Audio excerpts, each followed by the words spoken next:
আজকে ঈদুল আজহার এই খুশির দিনে রাজ্যের জাতি ধর্ম বর্ণ নির্বিশেষে সব অংশের মানুষকে ঈদের মোবারকবাদ জানাচ্ছি এবং শুভেচ্ছা জানাচ্ছি এবং তাদের সবার সুস্থতা কামনা করছি।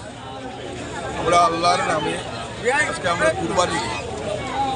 এই কুরবানিটা মানুষের মনের ভিতরে যে প্রসূত্র, এই প্রসূত্রটাকে দূরীকরণের জন্য, প্রসূত্রকে ভুলে একটা সুন্দর সমাজ গড়া, সুন্দরভাবে পরিচালিত হওয়া, বিভেদ ভুলে সম্প্রীতির বাতাবরণ সৃষ্টি করা, রাজ্যে তথা দেশে একটা অংশ দীর্ঘদিন যাবৎ এই দেশের যে ভাতৃত্ব, এই ভাতৃত্ববোধ সাম্প্রদায়িক সম্প্রীতি, সেই সম্প্রীতিতে যাতে অটুট থাকে তার জন্য মহান আল্লাহর কাছে কামনা করছি এবং রাজ্য তথা দেশের প্রগতি উন্নতি আমি কামনা করছি।